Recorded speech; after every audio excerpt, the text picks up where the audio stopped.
Puji Tuhan saudara-saudari, kitab Filipi adalah satu kitab sukacita. Bahkan setiap orang Kristen adalah orang yang harus selalu bersukacita. Namun mengapa sering sekali orang Kristen tidak bersukacita? Itu karena orang Kristen mengukur sukacita dengan situasi yang di luaran. Yang dimana jika situasi di luar senang, maka ia akan bersukacita.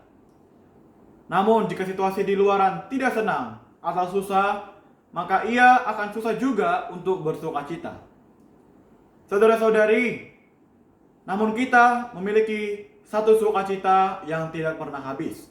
Itu adalah sukacita yang dinikmati Paulus di dalam penjara ketika ia menulis kitab Filipi. Ia mengatakan, bersukacitalah senantiasa di dalam Tuhan. Saudara-saudari, ini adalah sukacita yang sejati, di mana Paulus menikmati diri Kristus sendiri. Saudara-saudari, di dalam 2 Korintus pasal 12 ayat 9, di sana mengatakan, tetapi jawab Tuhan kepadaku, cukuplah kasih karuniaku bagimu, sebab justru dalam kelemahanlah kuasaku menjadi sempurna. Sebab terlebih suka aku bermegah atas kelemahan, supaya kuasa Kristus turun menaungi aku. Puji Tuhan saudara-saudari. Kita harus percaya bahwa Tuhan memiliki suatu pengaturan di dalam penghidupan kita. Saudara Wasmeni mengatakan, jika kita dalam suatu penderitaan, mengalami penderitaan, janganlah kiranya kita berdoa agar Tuhan mengurangi penderitaan kita. Kita perlu berdoa agar Tuhan memampukan kita untuk memperbesar Kristus dan memperhidupkan Kristus. Mengapa saudara-saudari? Saudara Wasmeni mengatakan, karena kebajikan orang Kristen tidak pernah habis, dan orang Kristen memiliki roh yang tidak terbatas. Sering sekali Tuhan menambahkan penderitaan yang kita alami, agar kita bisa memperbesar Kristus dan memperhidupkan Kristus.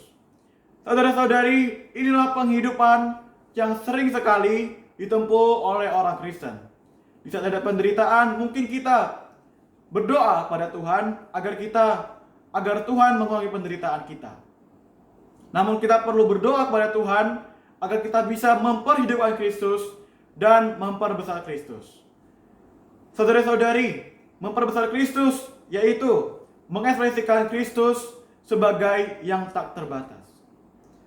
Saya sangat terjamah dengan frase kata yang tak terbatas.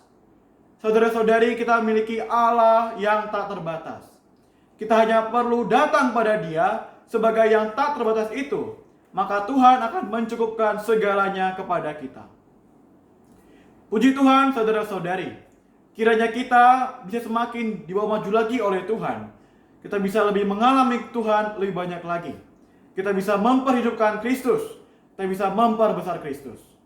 Saya pribadi, saat ada penderitaan, tidak lagi bersungut-sungut atau memohon agar Tuhan mengurangi penderitaan saya. Namun saya pribadi berdoa agar Tuhan memampukan saya untuk memperbesar Kristus dan memperhidupkan Kristus. Puji Tuhan saudara-saudari, Tuhan Yesus memberkati.